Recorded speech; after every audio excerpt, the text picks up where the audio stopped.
Salut la compagnie, c'est Jules Melon et aujourd'hui dans un procédé critique, je vais poursuivre ma rétrospective Star Wars et en finir avec la prélogie puisqu'il est l'heure de vous parler de l'épisode 3, La Revanche des Sith ou Revenge of the Sith en VO, sorti en 2005 et toujours réalisé par George Lucas. Au casting, quasiment aucun changement si ce n'est quelques rajouts secondaires tels que la présence du regretté Peter Mayhew qui nous a quittés il y a quelques mois et qui reprenait ici son rôle de Chewbacca. Un petit peu fanservice quand même, mais bon, peu importe. Et les événements de ce troisième volet se déroulent 3 ans environ après la fin du deuxième épisode, où je vous le rappelle, Maître Yoda le disait Began the Clone Wars. Et en effet, la guerre des clones fait toujours rage. Il y a même eu entre les deux épisodes une série animée qui s'appelait donc Clone Wars, très réussie, que j'ai découverte il n'y a pas longtemps en fait, mais qui visiblement depuis est sortie des canons donc, de l'univers. Bon bref, c'est compliqué. Et d'emblée, au début de cet épisode 3, on sent toujours que la guerre fait rage entre les séparatistes, l'armée droïde, des armées droïdes et tout, de l'autre côté l'armée des clones de la République, et évidemment le tout à cause du côté obscur d'un certain Dark Sidious qui est là, menaçant dans tous les sens. D'ailleurs, je précise une nouvelle fois, si vous tombez sur cette vidéo par hasard, je spoil dans tous les sens sur la saga sans trop réfléchir ici. Donc allez voir les films si jamais vous avez peur de trop en savoir, si vous me regardez comme ça sans trop connaître donc l'univers.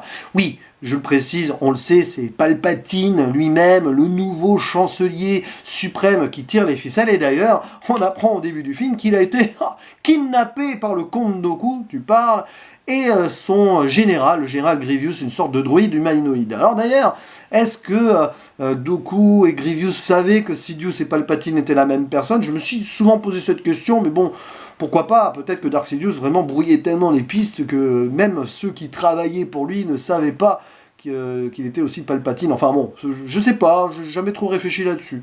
Bref. Forcément, on suit la mission sauvetage menée par les deux Jedi, Anakin Skywalker et Obi-Wan Kenobi. On les voit arriver en vaisseau. Anakin qui adore piloter, Obi-Wan non. Bon, on reprend les mêmes codes que les précédents épisodes. Et ils vont donc sauver Palpatine.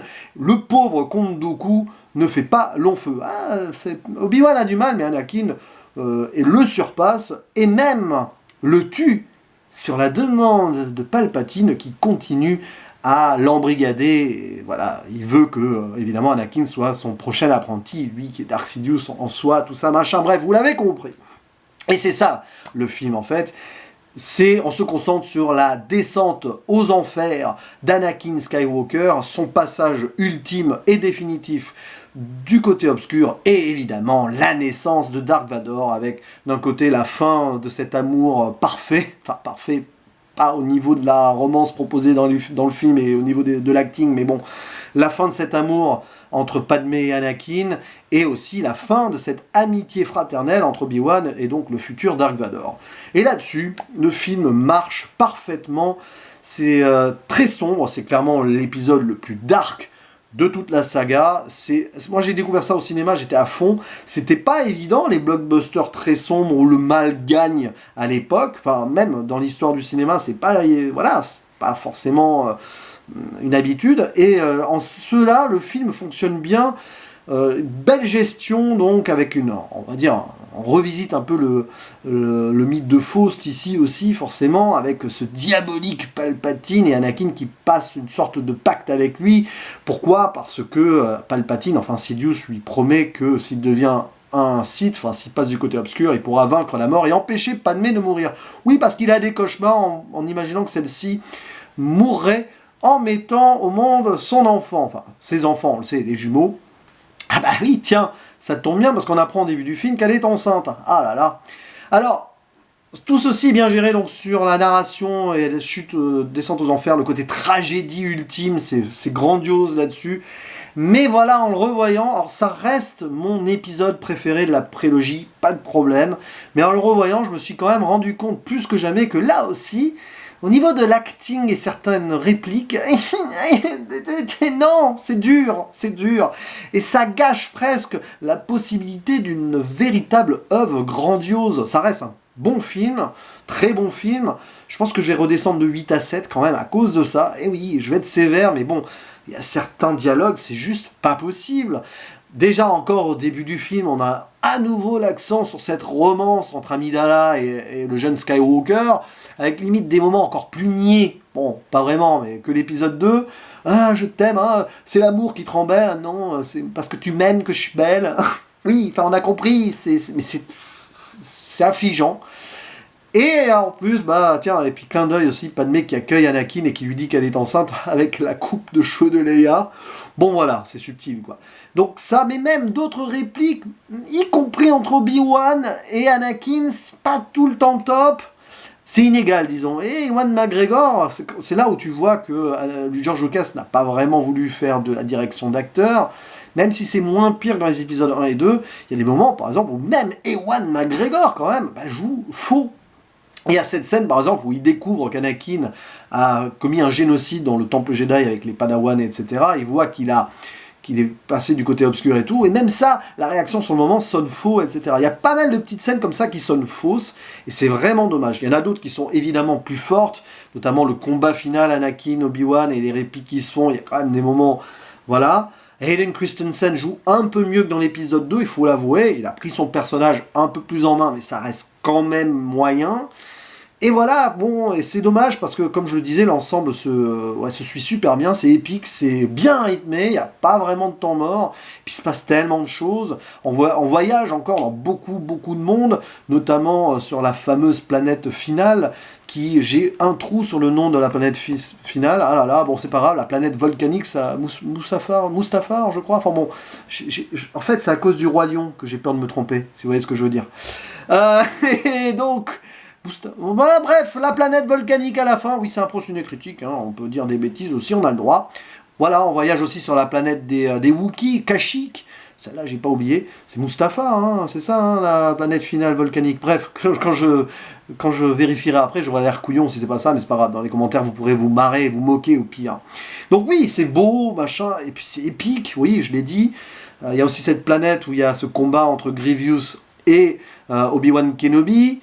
J'ai toujours aimé le personnage de Grievous, j'aurais aimé en savoir plus, mais je crois qu'on en sait plus, déjà dans Clone Wars on en sait un peu plus, mais je crois qu'on en sait plus dans des comics et tout aussi sur lui.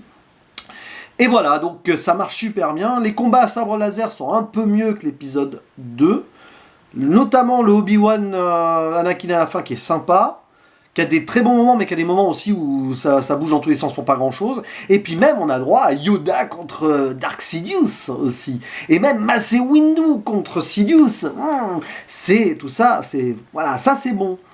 Mais voilà, on en revient au problème des acteurs. Et même Ian McDiarmid, alors, il est bon, c'est un grand acteur et tout, mais alors là, au niveau du méchant, quand on le met en mode Dark Sidious, qui a révélé son grand visage et tout, eh ben, c'est pompant, quoi. Il est toujours en train de se marrer et tout.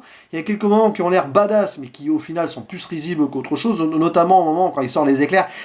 Limited power!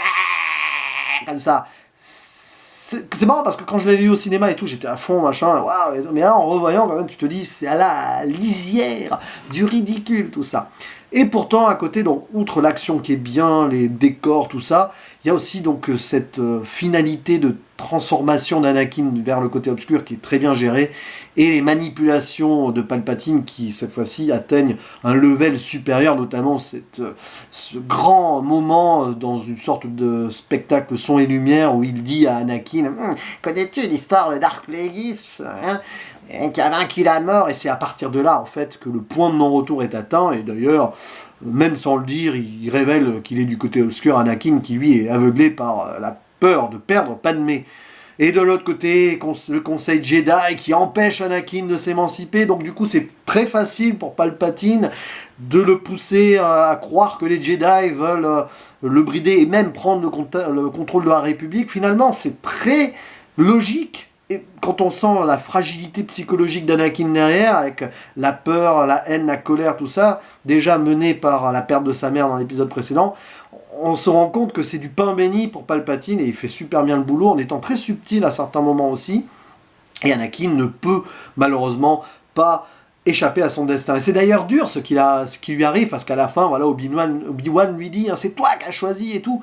Mais quand on réfléchit bien, c'était pas évident qu'il en soit autrement pour un jeune qui avait beaucoup d'ambition, c'est son défaut, qui est tombé amoureux, c'est aussi son défaut, et qui n'a pas été peut-être, on va dire, accompagné psychologiquement malgré ses préceptes Jedi, comme il aurait pu l'être. Et je sais pas, j'ai un peu l'impression que ceci est une défaite pour le Conseil Jedi, et y compris pour Yoda qui à la fin dit « Failed I have ».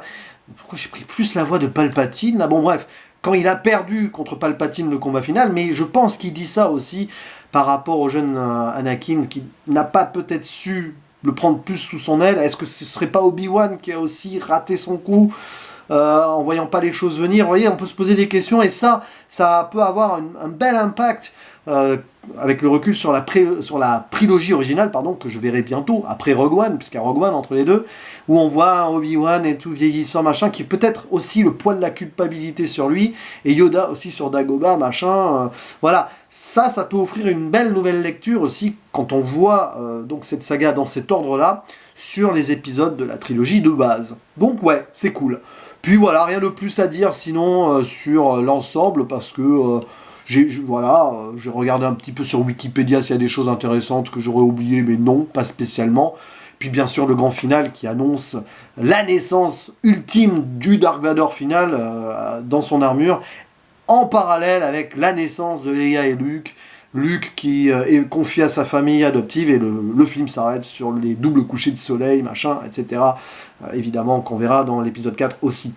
Donc au final, c'est le meilleur épisode des 3 de la prélogie, malgré quelques bémols, comme je l'ai dit, la romance, les dialogues, les acteurs, le fait qu'on supprime le comte Dooku très vite, mais bon, c'est logique, puisque Palpatine a déjà un autre apprenti en tête, donc c'est normal, c'est logique, mais c'est dommage, parce que c'est un personnage avec la classe de Christopher Lee, qui est évacué comme ça. Bon, ce n'est pas pire, bouchez-vous les oreilles si vous n'avez pas vu l'épisode 8, mais ce n'est pas pire que la mort du leader suprême Snoke. Bon, je vais peut-être changer d'avis en revoyant celui-ci, mais quand même. Bref, voilà, fin des spoilers de l'épisode 8. Je sais pas pourquoi je précise, alors que j'avais dit que je spoilerais toute la saga plutôt dans la vidéo. Mais bon, c'est pas grave, c'est au cas où. Voilà, donc, ouais. Et puis la musique de John Williams, toujours au top. Il n'y a pas de problème là-dessus. Elle porte les combats et les moments dramatiques du film. Rien à redire sur ce point. Mais voilà, je vais redescendre à 7 sur 10 quand même pour une prélogie, finalement. Ça n'a pas été une souffrance ultime non plus de revoir ces 3 épisodes. Mais avec le recul, oui, j'avoue qu'il y a des ratés, clairement. Mais c'est le problème. S'il y avait eu un vrai directeur s'il y avait eu un vrai réalisateur, avec des envies de mise en scène intéressantes, et un vrai directeur d'acteur, peut-être qu'on aurait eu quelque chose de grandiose sur ces 3 épisodes. Allez savoir. Mais bon, cet épisode est quand même le meilleur, parce que la tragédie ultime qu'il décrit, qu'il dépeint, est vraiment très intense et hyper passionnante. On en vient même à tuer des enfants dans ce film. Enfin, pas en caméra, mais hors champ, mais quand même. Donc voilà, il y a une véritable force dramatique sur cette revanche des Sith. Il ne vous reste plus qu'à me... Non, moi, il ne me reste plus qu'à vous dire à la prochaine, pour une prochaine, donc ça sera Rogue One la prochaine, vidéo Star Wars, mais aussi d'autres vidéos, d'autres films entre-temps. À bientôt, ciao.